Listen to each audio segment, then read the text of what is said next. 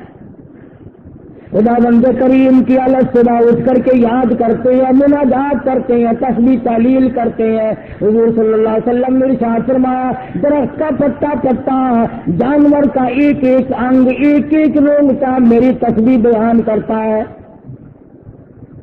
اللہ پاک کا نام لیتا ہے ہر پرندہ، ہر پرندہ، کوئی بھی جانور خدا بند عالم کا نام لیتا ہے۔ اسی طرح سے شام کے وقت جب غروب آفتاب کے وقت دیکھیں، جیسے سورج چھپنے کے قریب آئے گا جانور پرندے شور مچا دیں گے، اللہ کا نام لیتے لیتے ایک ہنگامہ کرتے ہیں۔ ہم مسلمان ہیں، ہماری صبح کی ابتدا گانے بجانے سے ہوتی ہے، شام کو دن بھی چھپتا ہے تو گا بجا رہے ہیں، صبح کو جب دن نکلتا ہے اس وقت بھی گانے بجانے میں مشغول ہے یا سو رہے ہیں۔ مسلمان جب صبح کو اٹھتا ہے تو سب سے پہلے تو اس کے اپنے لوازمات اتنے کہ وہ ختم نہیں ہوتے۔ صحابہ کرام رضوان اللہ تعالی علیہم اجمعین فرماتے ہیں کہ اگر صبح کی جماعت میں کوئی آدمی نہ آتا ہم یہ سمجھا کرتے تھے کہ وہ تو بالکل منافق ہوگا۔ آج مسلمان کہاں جا پہنچا؟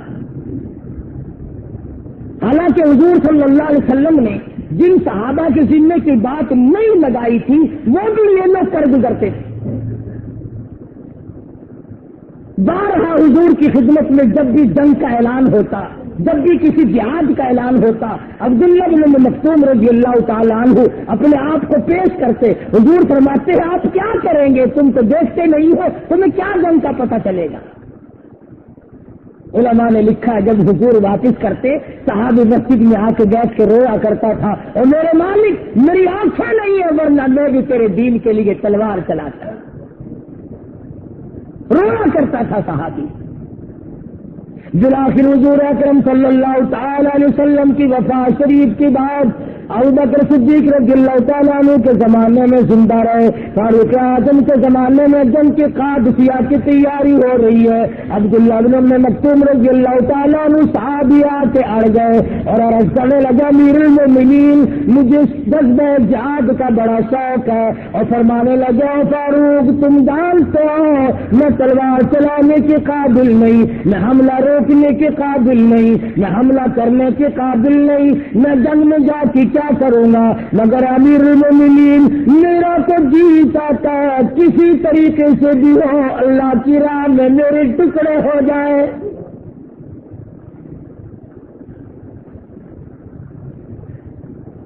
جو بھی شکل بنے بن جائے، جو بھی صورت بنے تو بن جائے، میں جا کر کے اپنی جان کو قربان کرنا چاہتا ہوں۔ فاروق اعظم رضی اللہ تعالیٰ عنہ نے شوق دیکھ کر اجازت عطا فرما دی۔ عبداللہ بن مکتوم رضی اللہ تعالیٰ عنہ نابینا صحابی جنگ قادسیہ میں جا پہنچا، سارے صحابہ کرام حیران ہے یہ کیا کرنے آیا ہے، یہ یہاں پر کیا کرے گا، یہ خام خواہ مرے گا، اس کے جنگ کی معاملات دکھائی نہیں دیتے، حملہ نہیں کر سکتے، حملہ روک نہیں سکتے۔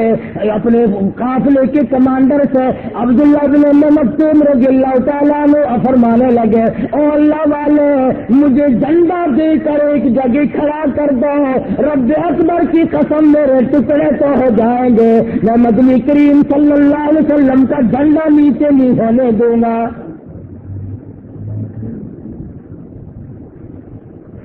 صحابہ نے اس نابینا صحابی کے ہاتھ میں جھنڈا دے دیا۔ علماء اکرام نے لکھا ہے جب کفار کو پتا چلا کہ یہ تو نابینا کھڑا ہے، آگے بڑھ کر حملے کر کے عبداللہ بن مکتوم کے ٹکڑے کر دیے۔ یہ ہے دل کی بات، یہ ہے نیت کی بات۔ آج ہماری نیتیں خراب ہو گئی، آج ہمارے احساسات بگڑ گئے، آج ہمارے خیالات برباد ہو گئے، اس لیے کسی بات کا کوئی نتیجہ برآمد نہیں ہے۔ ورنہ کوئی وجہ ہے کہ وہ لوگ اس قدر کامیاب ہو اور ہم بالکل پیچھے چلتے چلے جائیں۔ اسی طرح سے نبی کریم صلی اللہ تعالی علیہ وسلم کا بہت غریب صحابی سیدنا بلال حبشی رضی اللہ تعالیٰ عنہ ہے۔ حضور صلی اللہ تعالی علیہ وسلم بار بار فرمایا کرتے تھے، 4 آدمیوں نے اسلام کے لیے سب سے زیادہ دکھ اٹھائے، بہت بڑی مصیبت اٹھائی۔ فرمایا کرتے تھے، میں نبی کریم صلی اللہ علیہ وسلم کو اتنا دکھ اٹھانے پڑے، آج سے پہلے اتنے دکھ کسی نے نہیں اٹھائے۔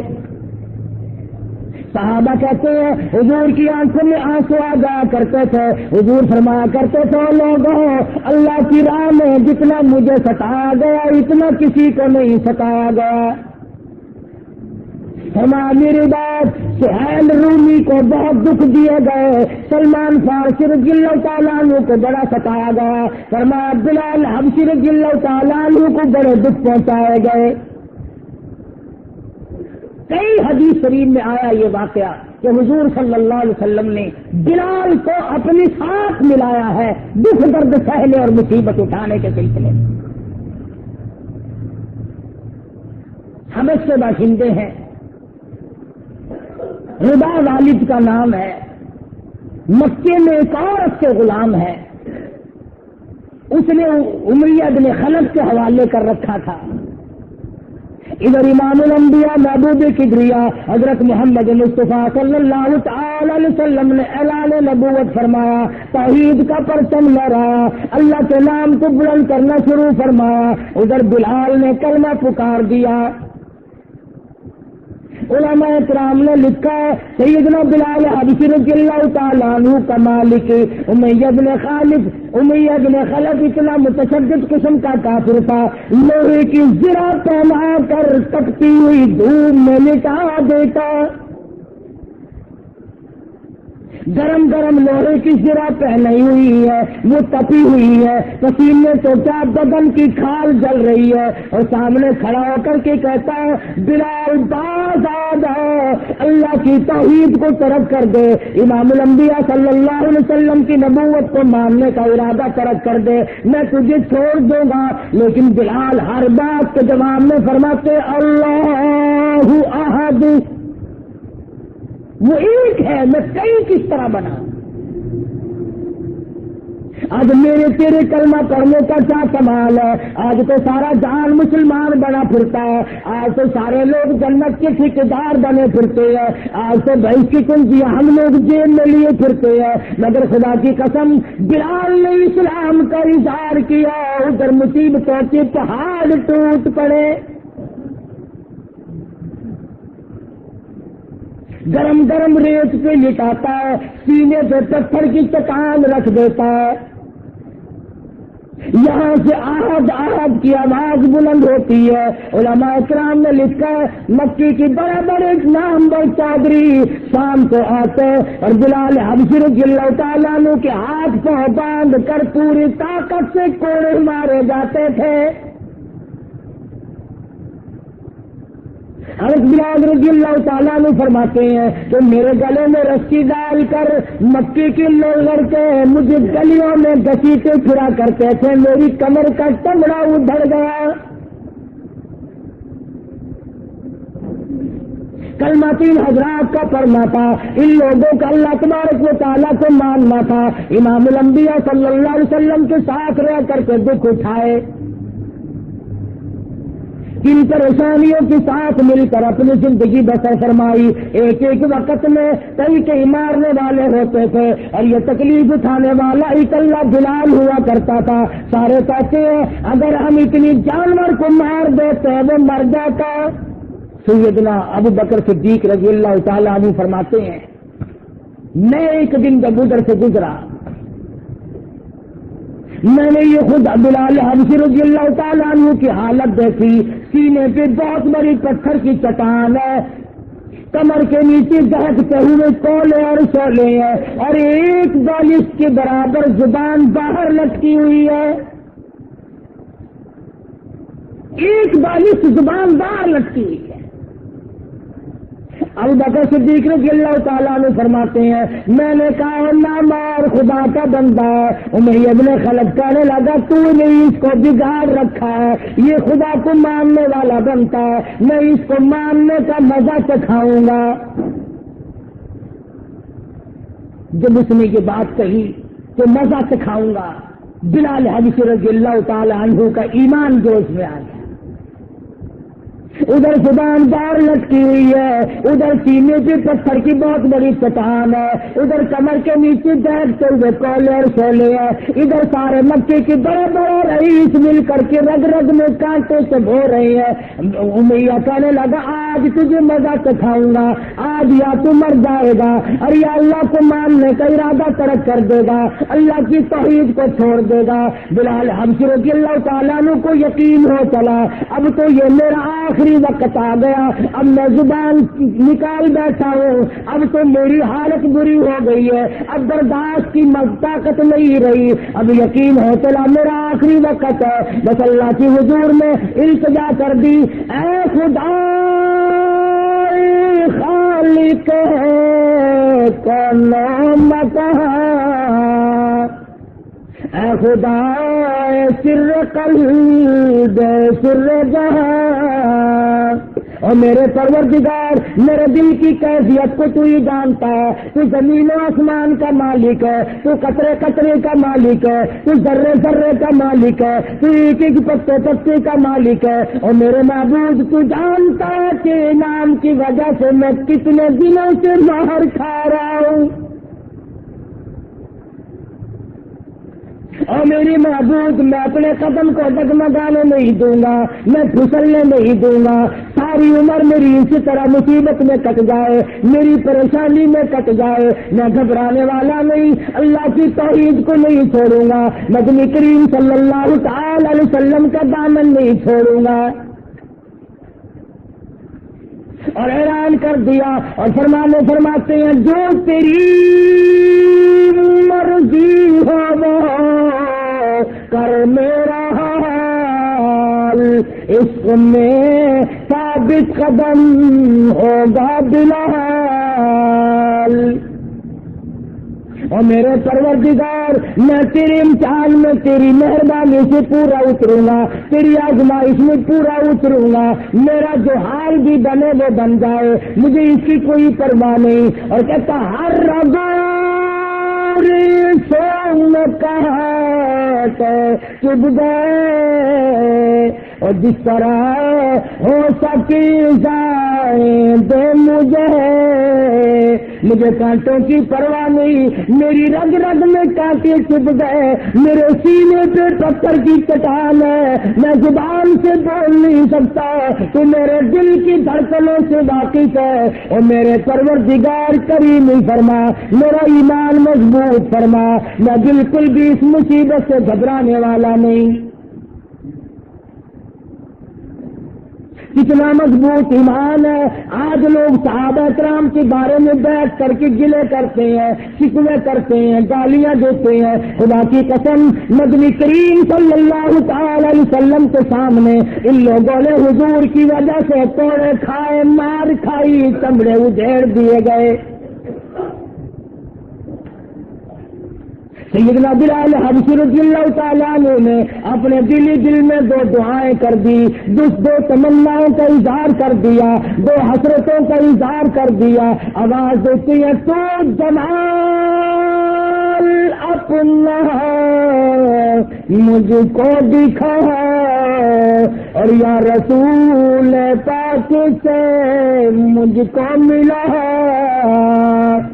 اور میرے مالک میں تیرا دیدار کر کے دنیا سے رخصت ہو جاؤں، میں کامیاب ہو جاؤں۔ نہ کہا کر، بڑی مار پڑتی ہے۔ بلال کی آنکھوں میں آنسو آ گئے، فرمانے لگا ابو بکر چوٹ مجھے لگتی ہے، رگ میری توڑ دی گئی، چمڑا میرا جلا دیا گیا، مجھے پتھروں کی چٹانوں کے نیچے دبایا جاتا ہے، گرم گرم لوہے کی زرہ پہنا کر لٹایا جاتا ہے۔ پر ابو بکر کیا بتائے، جب وہ ذات سامنے آتی ہے زور سے اعلان کرنے پر مجبور ہو جاتا ہوں۔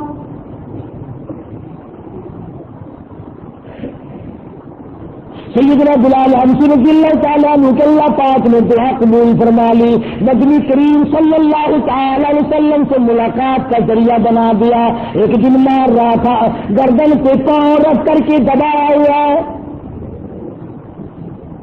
اور مسلمانوں کبھی تو سوچا کرو کہ صحابہ کرام کو کتنی مار کھانی پڑی، اس پر بھی صبر نہیں آیا کہ سینے پہ اتنا بڑا پتھر رکھا ہوا ہے، نیچے دبایا ہوا ہے، جب احد کی رت لگائی، انگلیاں نے آگے بڑھ کر بلال کی گردن پہ پاؤں رکھ کر سارا وزن دے دیا۔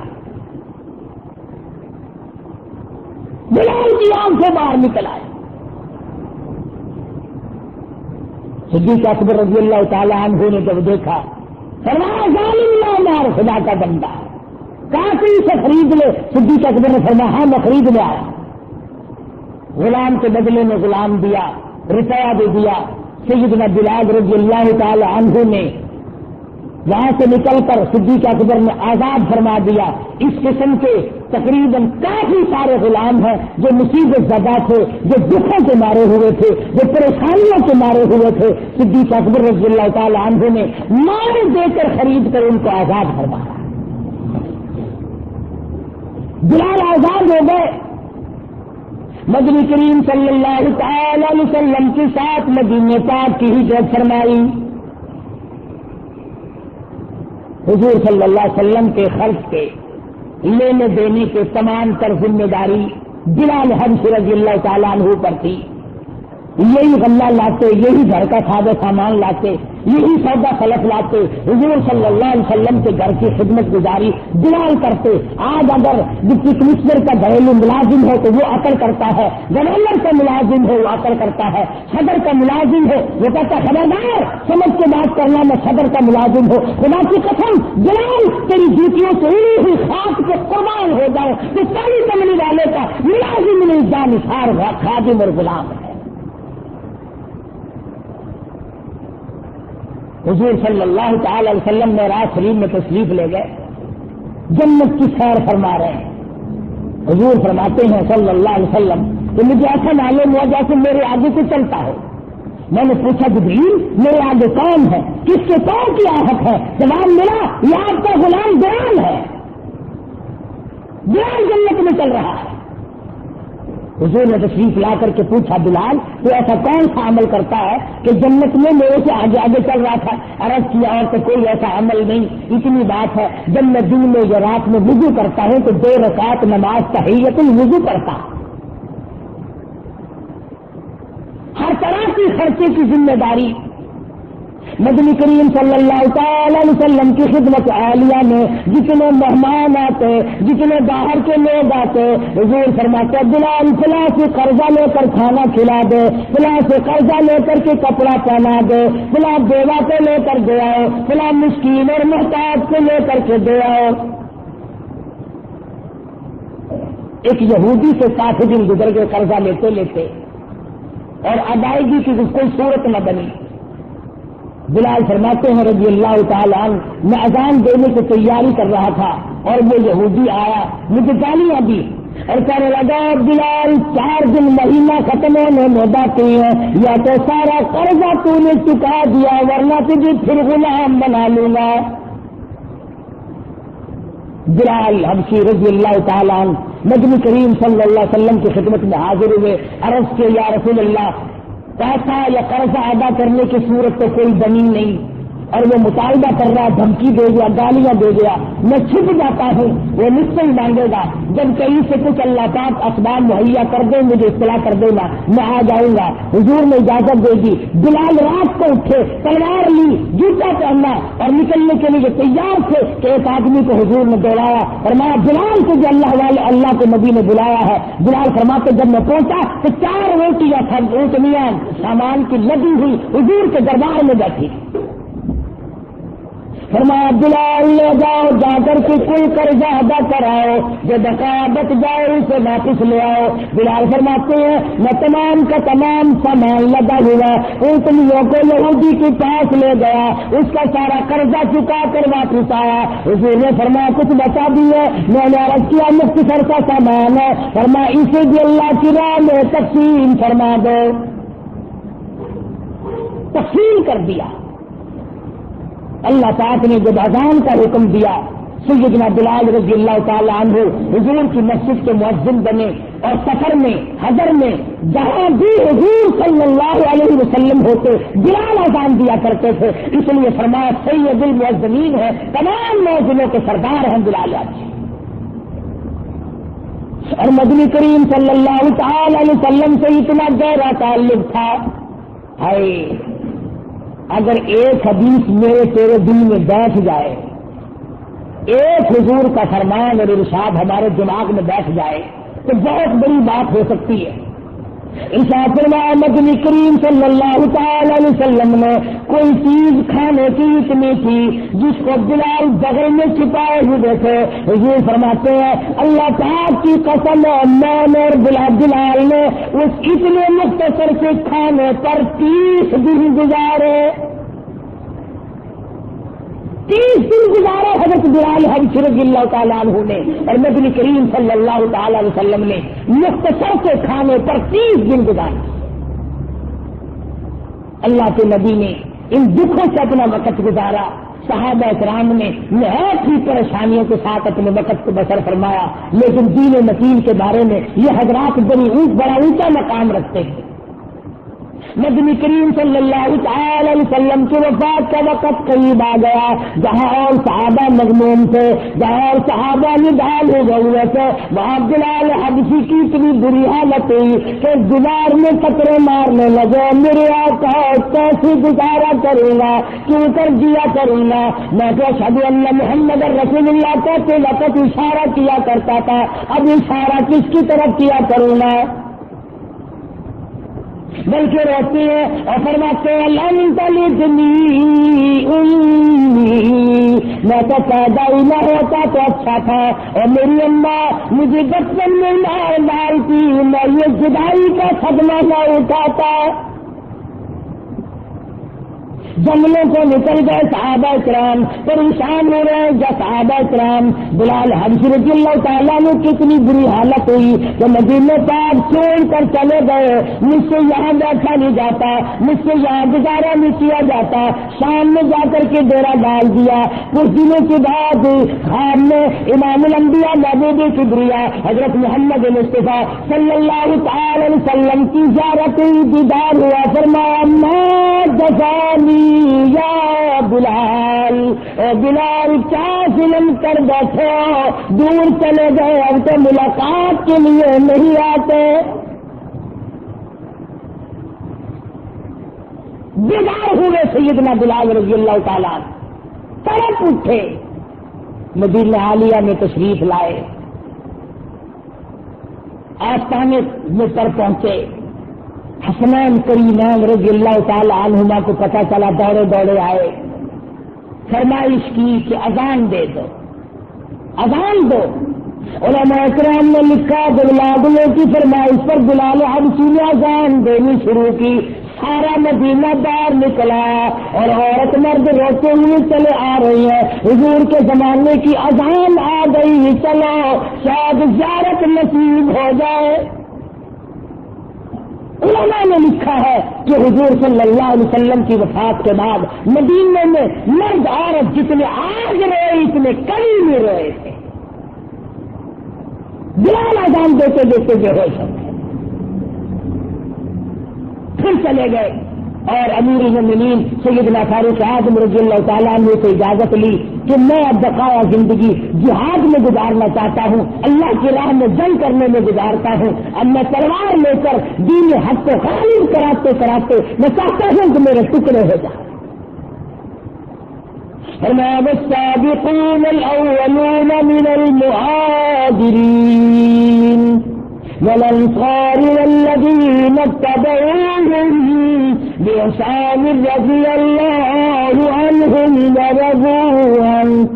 اللہ میاں نے فرما دیا یہ صادقین الاولین، یہ پہلے ایمان لانے والے ہیں جن کے چمڑے اجڑ گئے، جن کو مکے کی گلیوں میں گھسیٹا گیا، جن کو بڑی مار پڑی، بدر میں شریک ہوئے، حنین میں شریک ہوئے، ہر جنگ میں بلال حبشی رضی اللہ تعالیٰ عنہ موجود تھے۔ مکے میں امیہ اپنے گھوڑے کو پانی پلا رہا تھا کہ حضور اکرم صلی اللہ علیہ وسلم کا ادھر سے گزر ہوا۔ حضور نے فرمایا کیا کر رہا ہے؟ کہنے لگا گھوڑے کو تکڑا کر رہا ہوں، اس پہ چڑھ کر نعوذ باللہ تجھے قتل کروں گا، اس پہ چڑھ کر تجھے قتل کروں گا۔ حضور اکرم صلی اللہ علیہ وسلم نے جواب دیا انشاءاللہ میں ہی تجھے قتل کروں گا۔ چنانچہ کہتے ہیں بدر کے میدان میں جانا نہیں چاہتا تھا، ابو جہل بڑی مشکل سے آر دلا دلا کر دوپٹہ سر پہ ڈالا، چوڑیاں لے کر آیا، بزدل ہو کے یہاں بیٹھ جا، بڑی مشکل سے آیا اور نبی کریم صلی اللہ علیہ وسلم کے جب قریب پہنچا تو حضور نے ذرا سی قمچی لے کر چھڑی لے کر کمر کو لگا دی۔ علماء نے لکھا ہے کہ اتنا چیختا تھا، اتنا رینگتا تھا جیسے گلا بولتا ہے۔ مکی کے کافروں نے کہا کمینے اتنا چیختا ہے، لوگ کٹے پڑے تجھے تو ذرا ایسی خراش ہے۔ ہائے کافر کے منہ سے میرے آقا مولا حضرت محمد الرسول اللہ صلی اللہ علیہ وسلم کے بارے میں کیا الفاظ نکلتے ہیں۔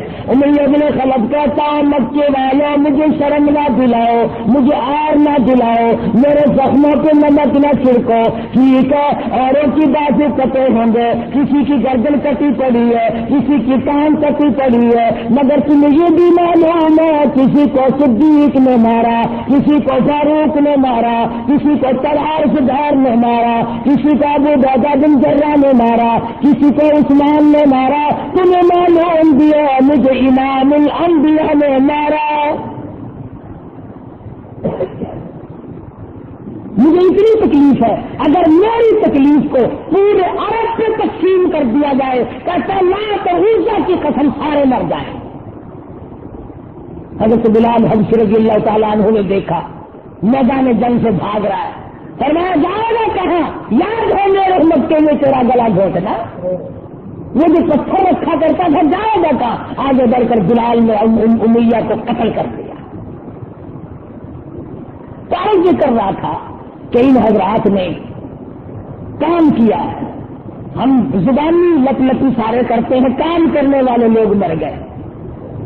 قرآن کریم نے ان لوگوں کی تعریف کی جو صادقین اولین مہاجرین انصار میں سے ہے، یہ ان کی اتباع کرنے والے فرمایا رضی اللہ عنہم ورضوا عنہ۔ اللہ فرماتے ہیں مہاجرین میں سے انصار میں سے ہو، یہ ان کی تابع داری غلامی کرنے والے لوگ ہیں۔ اللہ فرماتے ہیں میں ان سے راضی و مجھ سے راضی، وَأَعَدَّ لَهُمْ جَنَّاتٍ تَجْرِي تَحْتَهَا الْأَنْهَارُ خَالِدِينَ فِيهَا أَبَدًا۔ میں نے تیار کر رکھی ہے جنت ان لوگوں کے لیے جس کے نیچے نہریں جاری ہیں اور ہمیشہ یہ لوگ اس میں رہیں گے۔ فرمایا ذَلِكَ الْفَوْزُ الْعَظِيمُ، یہ سب سے بڑی ان لوگوں کی کامیابی ہے۔ قرآن کریم نے صحابہ کرام کی تعریف کی، صادقین میں سے بتایا، افضلین میں سے بتایا، مہاجرین اور انصار میں سے بتایا، اور اپنی رضامندی کا تمغہ صحابہ کرام کے سر پہ اڑا دیا۔ فرمایا لوگوں تم اپنا فکر کرو، اپنی بات کرو، تم میرے نبی کریم صلی اللہ علیہ وسلم کے یار اور جانشاروں کی بات نہ کرو، رضی اللہ عنہم ورضوا عنہ، یہ مجھ سے راضی ہے میں ان سے راضی ہو گیا، تم ان کو کچھ نہ کرو۔ بعض لوگ اپنی سیاہ بختی کے مارے ہوئے، مصیبتوں کے مارے ہوئے جب تک صحابہ کرام کا گلہ نہ کر لیں اس وقت تک ان کی عبادت مکمل نہیں ہوتی۔ یہ بھی کوئی مذہب ہے؟ یہ بھی کوئی دین ہے؟ شکوہ کرنا، گلا کرنا اور اس کو عبادت سمجھنا؟ دنیا کا کوئی مذہب ایسا نہیں جس میں گالیاں دینا عبادت سمجھا جاتا ہے۔ آج دنیا دار لوگ، خواہش پسند لوگ اہل بیت کی آڑ لے کر، حضرت علی رضی اللہ تعالیٰ عنہ کی محبت کی آڑ لے کر، ورنہ علی رضی اللہ تعالیٰ عنہ والی بات ان کے پلے کون سی ہے؟ علی مرتضیٰ نے کبھی ایک نماز قضا نہیں کی، انشاءاللہ انہوں نے پڑھی کبھی نہیں۔ حضرت علی رضی اللہ تعالیٰ عنہ نے نشے والی چیز کو کبھی ہاتھ نہیں لگایا اور یہاں دورے کا دورہ بھنگ کر آ جاتے ہیں۔ انہوں نے کبھی بھی نبی پاک صلی اللہ علیہ وسلم کی فرمانی سے سرکاری نہیں کی اور یہاں بالکل مخالفت ہے۔ تو کوئی چیز نہیں ملتی نہ اہل بیت سے، نہ صحابہ کرام سے، نہ حضور اکرم صلی اللہ علیہ وسلم سے۔ عرض یہ کرنا چاہتا ہوں کہ ہم تو ان لوگوں میں سے ہیں، اکرام کرو سب کا، اہل بیت کی غلامی کرو، صحابہ کرام کی غلامی کرو، ان کے نقش قدم پہ چلو۔ میرا ایمان اور یقین ہے اللہ پاک کے حضرات کے تابعداروں میں اگر شمار کر دے گا تو جنت کے تمغے دنیا ہی میں مل جائیں، دنیا ہی میں اللہ کی طرف سے بشارت آنے لگیں گی۔ اور یہ بات سامنے آ جائے گی، وہ دل ہی کیا ہے، یہ دل ہی کیا ہے کہ جس دل میں دل نہ ہو، اور یہ دل ہی کیا ہے کہ جس دل میں دل نہ ہو۔ اپنے دلوں کو اللہ والے لوگوں سے کی یاد سے آباد رکھو، ان کے نقش قدم پہ چلنے کی کوشش کرو۔ اللہ پاک مجھے اور آپ سب کو تمام صحابہ کرام کی غلامی نصیب فرمائے۔ وآخر دعوانا الحمدللہ رب العالمین۔ اللهم صل وسلم وبارك على سيدنا مولانا محمد النبي الأمي الهاشمي وعلى آله وأصحابه برة الكرام۔ یا اللہ ہم سب کو نبی کریم صلی اللہ علیہ وسلم کے صحابہ کرام کی عظمت نصیب فرما، اہل بیت کی عظمت نصیب فرما، پیغمبر صلی اللہ علیہ وسلم کے گھر والوں کی عزت اور اکرام کرنے کی توفیق عطا فرما۔ یا اللہ ہم سب کو سچا مسلمان تک کا دیندار بنا، اعمال صالحہ اخلاق حسنہ کی توفیق عطا فرما۔ شہر میں تمہاری بیمار ہے، اللہ جان سے دعا کرے خدا بند کریم اس سے کاملہ عطا فرمائے۔ بے شمار لوگوں نے دعاؤں کے لیے کہا اللہ پاک سب کی بجلی بنا دے، الہ العالمین اجروں کو بچا دے، بچڑوں کو ملا دے۔ یا اللہ سمر دور سے کی پریشانیوں کو دور فرما، الہی ان کے دل کی تمناؤں کو پورا فرما دے، ان کے دل کی دنیا کو خوشیوں سے آباد فرما دے۔ یا اللہ ہر شر سے، ہر فتنے سے، ہر حادثے سے ہم سب کو اپنی امان اور اپنی پناہ میں جگہ عطا فرما، اپنی حفاظت میں جگہ عطا فرما۔ یا اللہ مرتے وقت ایمان کی دولت عطا فرما، ہم سب کی بخشش اور مغفرت فرما۔ صلی اللہ علیہ حبیبی محمد علیہ وصحبہ اجمعین برحمتہ۔ ایمان کی تازگی اور دینی معلومات کے اضافے کے لیے بہترین کوالٹی کی شاندار audio cassette, Islamic audio cassette, سبھی طرح کے نعت، تقریر، قرات اور استماعت کے ہوئے بیانات کے شاندار audio cassette, Islamic audio cassette خریدنے کے لیے اسلامک آڈیو کیسٹ سینٹر 231 بستی نظام الدین، نئی دلی 13